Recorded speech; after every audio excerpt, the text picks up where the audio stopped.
Hello everyone. So my name is Tom Spain, coming to you all the way from Ireland, although not today. I just came from Oxford, not quite so impressive.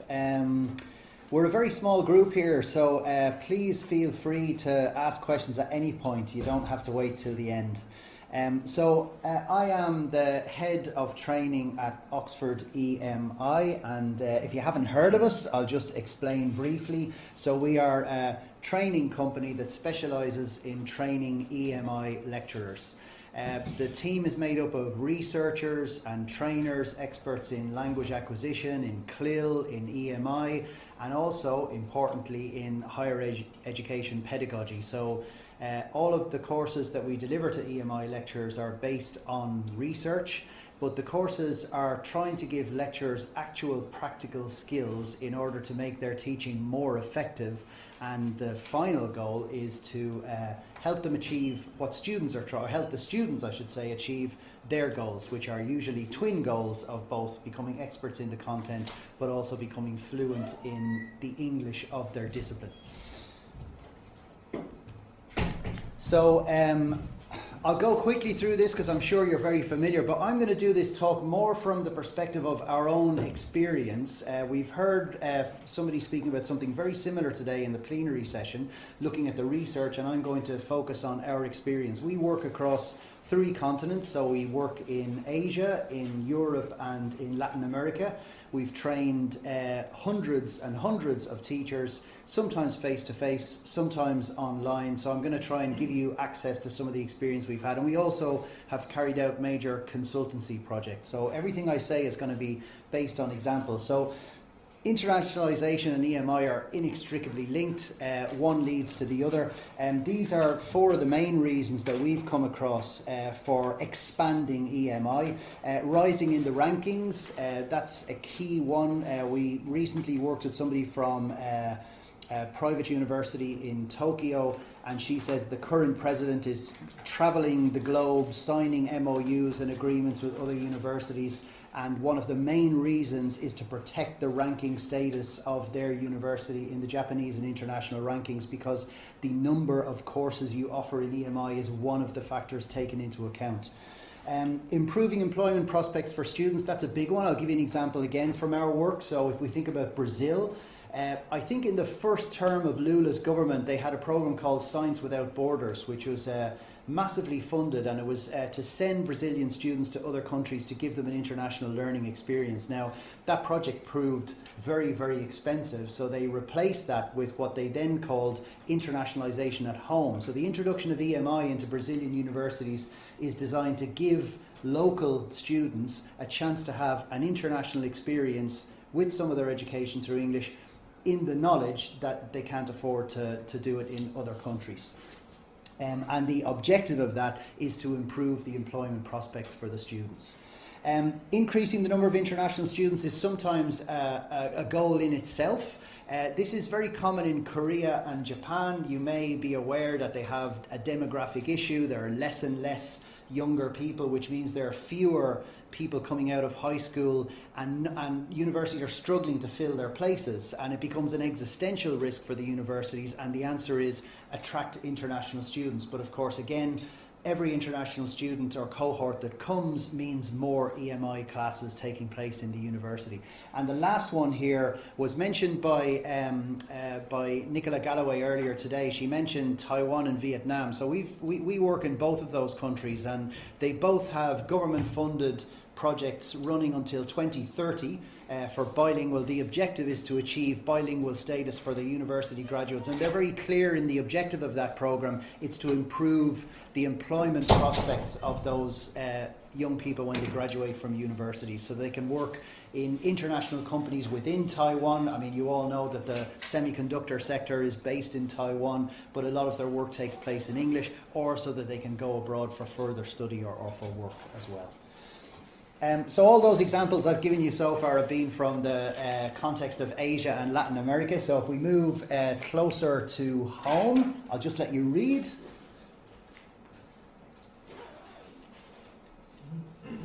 So this is from Peter Wingrove's study published last year, and you can see that the numbers are really rapidly expanding within Europe of EMI provision. I mean, the originator of this way back when was the first Erasmus programs. We've since moved on to Erasmus Plus, and teaching in English just became a necessity, but it's also about attracting international students. Great Britain, for example, while it's no longer a member of the EU, it's really important to attract international students for financial survival of the universities, and we could argue about whether it's EMI or not. I think it's starting to become EMI. An example from France, just to give you some numbers.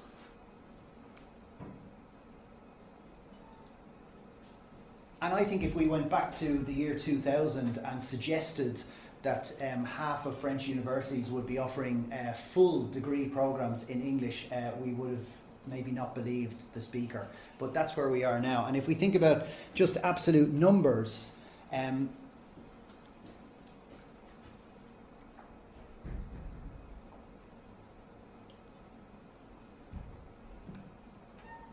so that quote was published in 2025, but actually in this academic year, 2025-2026, they already surpassed 500,000 international students in France. So that's just a bit of background to give you an idea of how quickly EMI is growing around the world. And this talk is about the implications for EAP teachers. But before I get to EAP teachers, I think it's important to look at the two other key sets of stakeholders. So I'm going to start with the students, then I'm going to move on to the EMI lecturers themselves, and then I'll go to what that all means for the EAP lecturers.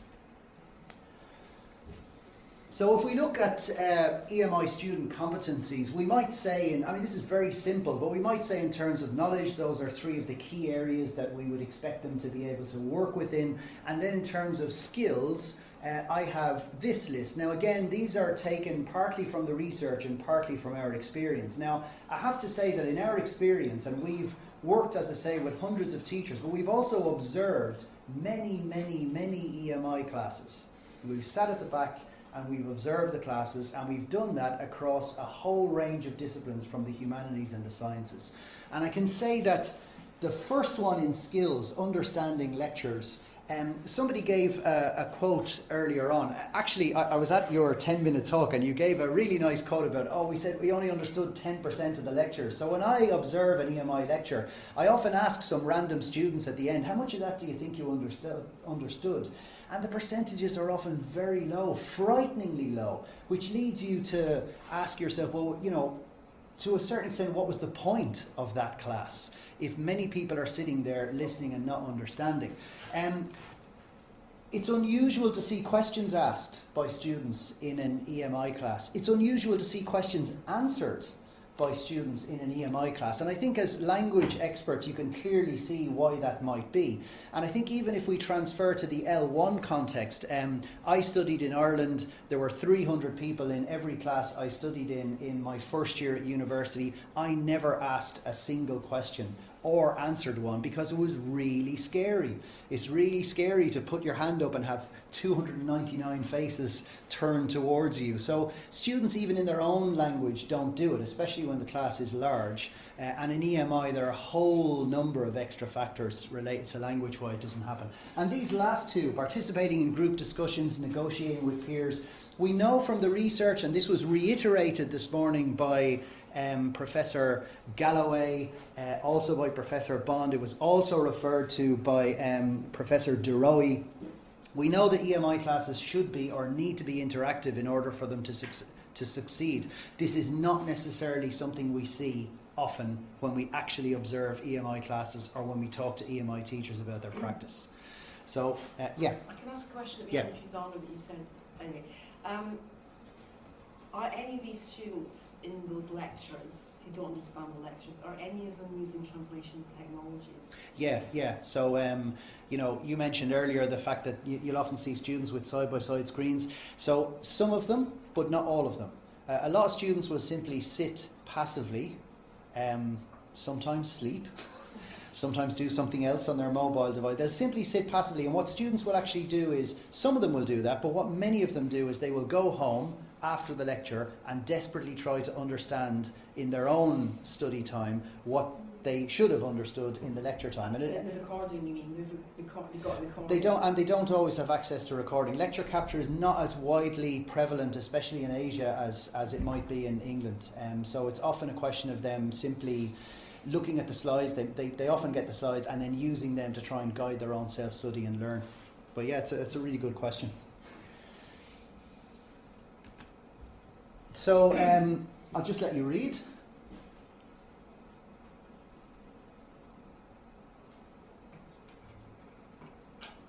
And Professor Deroe mentioned this. She mentioned, we need to understand why EMI students are taking English taught programs in the first place. And we need to ensure that by the end of the degree program, they have improved their English to the level where they can then apply for a job in an international company, for example.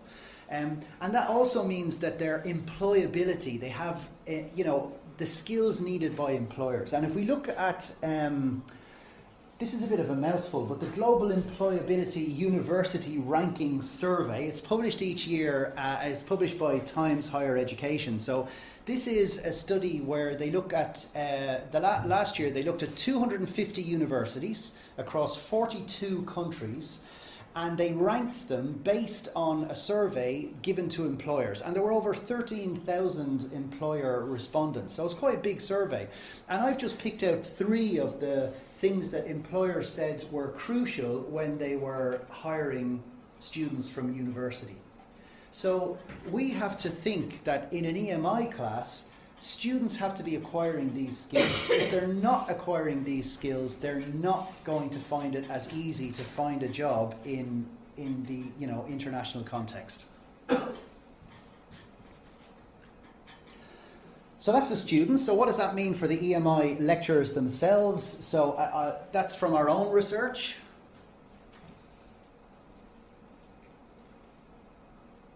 That's pretty typical. We find this around the world. Is very, very similar regardless of the area of the world we're working in. Lecturers were doctoral students who then went on to do some postdoctoral work and who then ended up in the classroom with no pedagogy or teacher training in between. And any teacher training they tend to receive, any observations they tend to have, which is rare, tend to be a senior member of staff, for example, checking that they know their subject, which is a bit mad when they've done a PhD and come through and that's the extent of it. And they may have professional development sessions, but as somebody mentioned earlier, they often don't go. They don't have time, it's in the wrong place, or simply they don't see the importance of it. And one of the key aspects of this, I suppose, is as an academic, your job is divided into teaching and research, but research is the key skill. That's what enhances your reputation, that's what allows you to progress in your career, that's what helps your university. Teaching, it usually doesn't enter into the equation. So if we look at a similar slide as I showed you from the students from the lecturer's point of view, this was mentioned earlier as well. It's really important, we feel, that EMI lecturers need to understand what are the goals or the purposes of EMI. So if you're teaching, let's say, mechanical engineering through English to an international class, what is your university's goal in adopting EMI for that class? What is the department's goal? And what are your students' goals? Because only if you're clear about those can you then do a good job for your students in your classroom. We're not saying that in the second one that content lecturers or EMI lecturers need to be language teachers or language specialists. Of course they don't, but they do need to have a basic understanding of the theory of second language acquisition, because it's their job to create the context in which students' English will improve. And in order to know how to do that, they need to have some basic idea of this. Just to add something into the pot, how distinct is second language acquisition from second language content acquisition? That's a good question. I mean, the difficult part for the difficult part for an EMI lecturer is they're focusing on the first part. They're focusing on the content acquisition, and they see language as a barrier in some ways to achieving that. But they're not necessarily focused on the second part, the language acquisition. So as long as they believe comprehension is taking place, that's enough for them. But we know as experts in language acquisition that in order for language to improve, practice has to happen. I really like the fact that speaking was mentioned in the earlier talk, because that's the skill that's often not practiced in lectures. If we go back to my earlier slide where there isn't interaction and there isn't group work, well then how can speaking improve? So I'm not sure I've answered your question, but yeah. Language policy. We say language policy to EMI lecturers. They don't know what we're talking about. And we say, well, does your university have a language policy? We don't know, which we always find amazing. But what is really key is that they have a language policy for the classroom. So it should be clear when should English be used, when can other languages be used, when should other languages be used, when is translanguaging acceptable. All of these things should be clear for the teacher and the students, either negotiated or because they're coming from the language policy of the university itself. But we often find that that's missing. And language policy in an EMI class tends to be ad hoc and as interpreted by the lecturer. I'll give you some examples. We've observed classes where the teacher will speak for 10 minutes in English, giving an explanation of something, and then switch to the home language and do the same 10 minutes of content in the home language. We've seen many examples where a class is 2 or 3 hours long. 3-hour classes are typical in Taiwan, by the way, so 3-hour class with 2 short breaks in the middle. And in the short break in the middle, you'll get non-interactive class. In the short break in the middle, many students will rush to the lecturer and ask them all of the questions that they wanted to ask in the previous hour in their own language, because they're afraid or can't do it in English. So, you have to question what's happening there. And finally, interactive practices. I mean, for people who are EAP teachers, I started off as a language teacher myself, and it takes years to be a teacher who can plan, manage, run an interactive class well, and to understand all of the issues that can come up with interaction and learn how to manage them. And EMI teachers have had none of the training and little of the practice in making that happen. And some of the skills here as well, of course, that I'm sure you're very familiar with. I would say that checking comprehension effectively is a very key one, because comprehension checking in university classes is often very limited. Question from the teacher, one answer from one student, that's fine, let's all carry on, but that really isn't exploring comprehension effectively through the whole class. Okay, so language. I'm saying language specialists. It's the term used sometimes in the literature, and I like it because it kind of encompasses EAP, ESP, and anything else that's happening in the university. So here's a quote again from our research.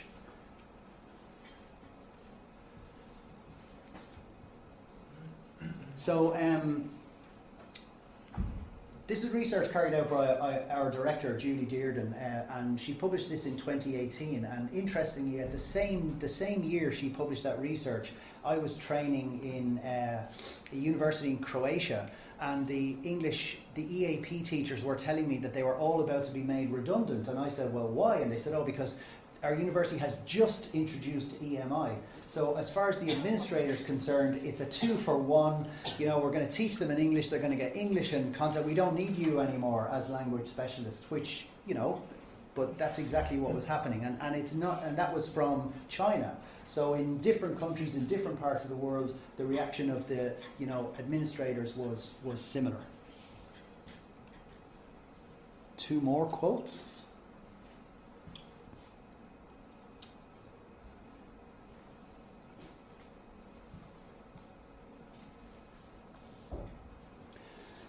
So just to say as well that what was mentioned in the plenary talk, we see this all the time. English language centres are often physically separate buildings on a campus. Many faculty members don't know where it is, or sometimes even that it exists. It's very true that the hierarchy, the language specialists are seen as the lowest people in the hierarchy, and often content teachers or EMI lecturers, they don't know the English language teachers, and they don't particularly, they wouldn't have the same professional appreciation of them because they're not researchers. So that is very true. But of course, from our perspective, the language teachers have so much to offer in the EMI process, just because of some of the issues we mentioned earlier. But in order for that to happen, the language teachers, and this was said in the earlier talk, they have to go out there, they have to make the contacts, they have to establish contacts with departments and EMI teachers and propose collaboration and help and show what they know and show what they can do. And I like that second quote. It's the direct working together of the two sides to achieve things. So I'm going to try and give you some examples of this from our own work. So we teach face-to-face courses in Japan. This is a photograph from one of them. That course was taking place in International Christian University, which is in Tokyo in Japan. It's the most international university in Tokyo. But the person giving the talk is not a member of our team, but she's a researcher from Waseda University, another major university in Tokyo. And she comes from the Faculty of Political Sciences, and they had developed a 4-year degree program in conjunction, so her EAP team, in conjunction with the lecturers. And they designed the program. It's fascinating. So it's a 4-year program. In the first year, the Japanese students are taking their subjects in Japanese, but they're taking intensive English for general purposes, slowly moving towards English for academic purposes classes. By the second year, the Japanese students are taking their classes in CLIL. They're now doing English for specific purposes classes as well.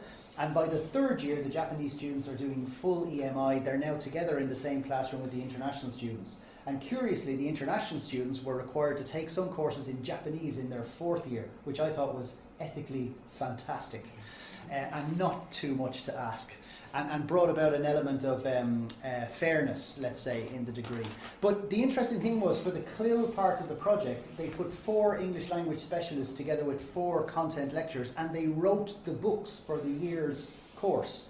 And that's a fantastic example of how EAP teachers and EMI teachers can work together. It's also a brilliant example of how you can make EMI gradual, a process, rather than we're going to start teaching everyone in English from year 1 regardless of their levels and the reality. So co-creation of materials, slowly moving from general language learning from language learning to language acquisition. So they're learning language in the 1st and 2nd year, the Japanese students. They're acquiring language because they can now do that as a skill by the time they've reached their 3rd year. So that's one lovely example.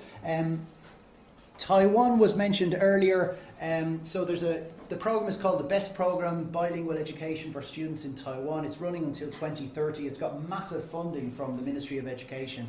The goal is to cultivate bilingual professionals in professional fields. So in other words, to make the university students bilingual on graduation.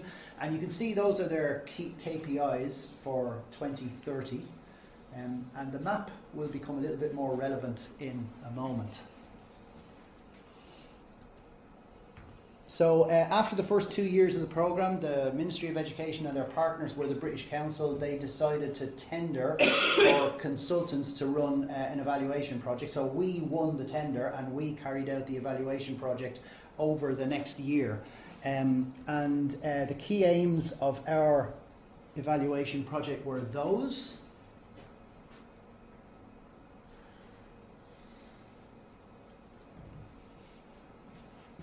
Yeah. And just to show you how big this project was, so there were 45 higher education institutions. They carried out their own self-assessment and we started by evaluating that. Then we had surveys. We had over 10,000 survey responses. 8,500 came from students. 1,100 of those came from EMI lecturers, and they came from all of the institutions. And we held 7 focus groups, which included international students, domestic students, heads of language centres, EMI lecturers, EMI teaching assistants, all the stakeholders we thought were relevant in the process. And then finally, and that's where the previous map came from, we went to Taiwan. We carried out 16 site visits to 16 of the major national universities that were being funded under the project. We observed 80 EMI classes, which was the best part of the job. It was fascinating. We carried out 16 campus inspections because we were looking at the infrastructure as well, and we also interviewed 32 stakeholders when we were there. So it was a big project. We produced 76 reports at the end. The average length of a report was 130 pages. We had a big celebration when we finished the project.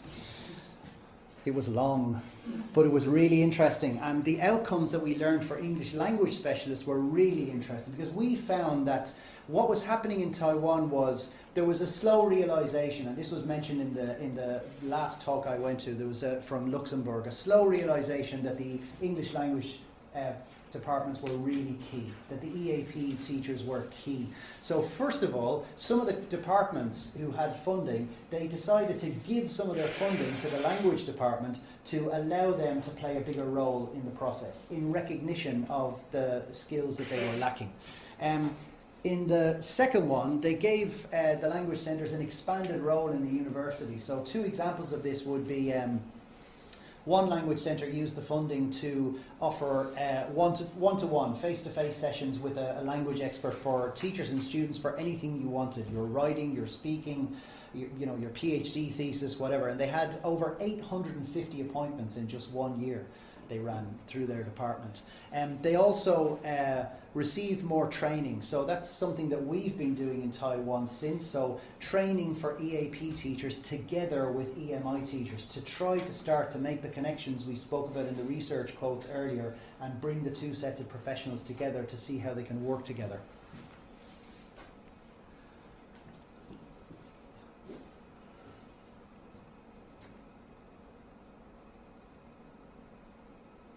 So I think I'm quoting from the same paper that Nicola Galloway quoted from earlier. This is just published this year. So we need more professional development for EAP teachers, and the long-term success of EMI hinges on recognising teachers' efforts, and I'm interpreting that as EAP teachers and content teachers.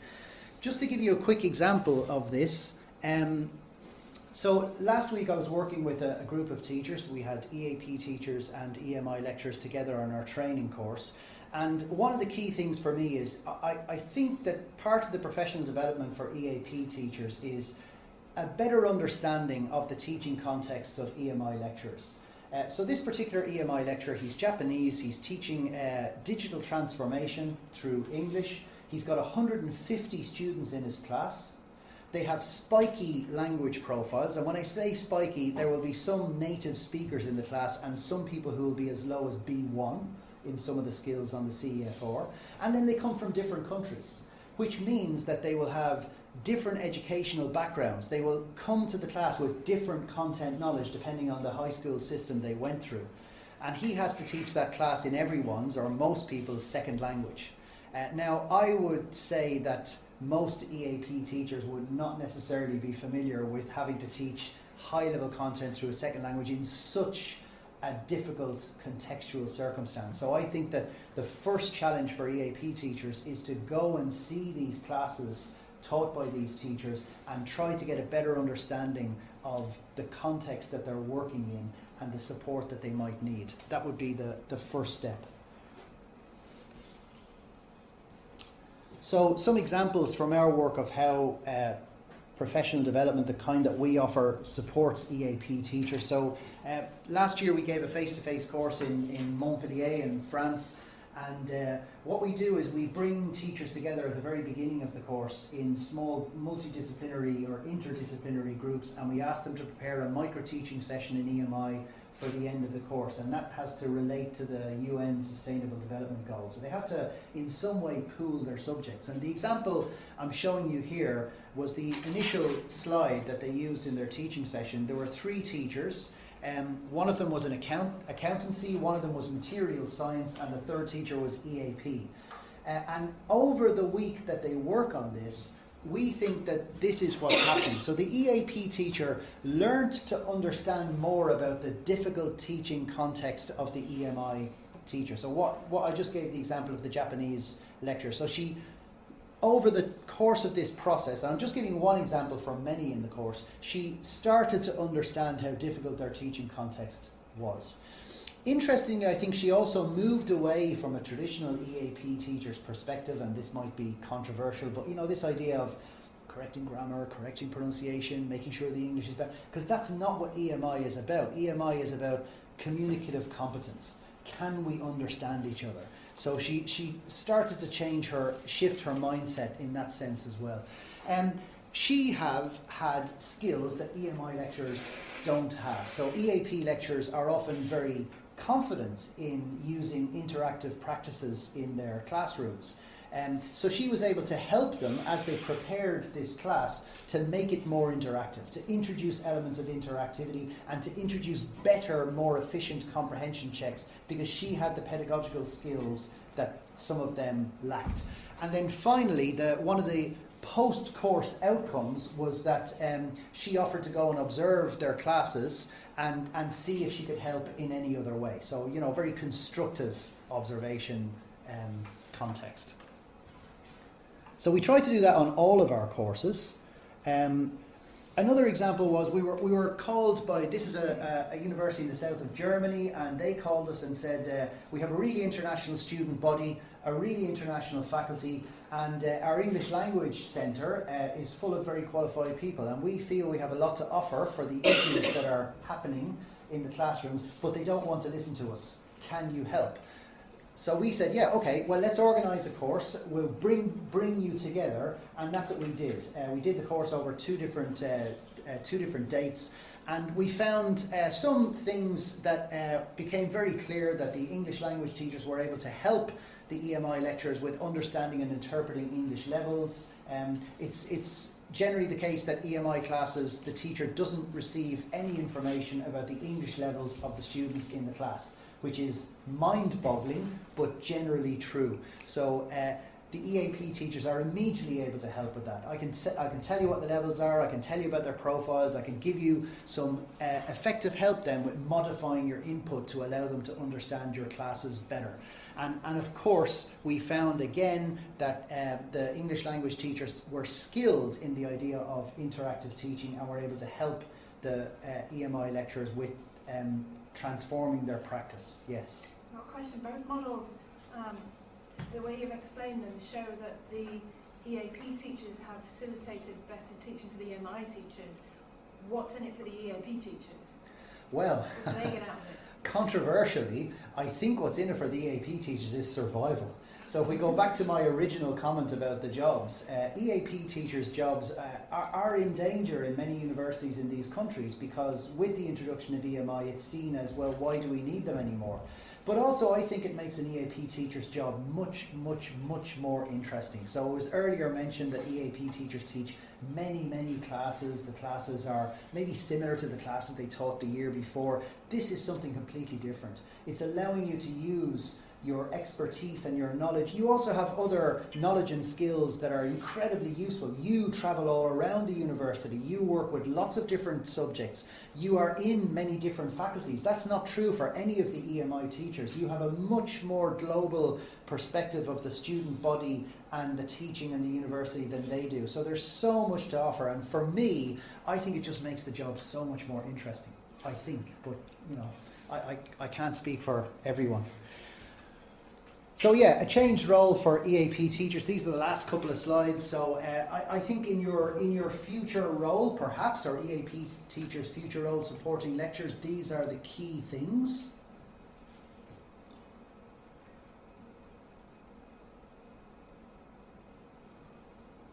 The last one is quite common in countries like China, Taiwan. They often have a teaching assistant in the class. So we were encouraging them to make the teaching assistant a postgraduate student who spoke good English, who knew about the subject, and then you've almost got a second teacher in the room, which is invaluable if you have a larger class and you're going to make it interactive. That second pair of ears and eyes, that second person who can help with issues that arise, that's really, really key. But they have to be trained just like the EMI teachers, so their approach is harmonious and they're helping each other, not hindering each other. And then finally, work with students.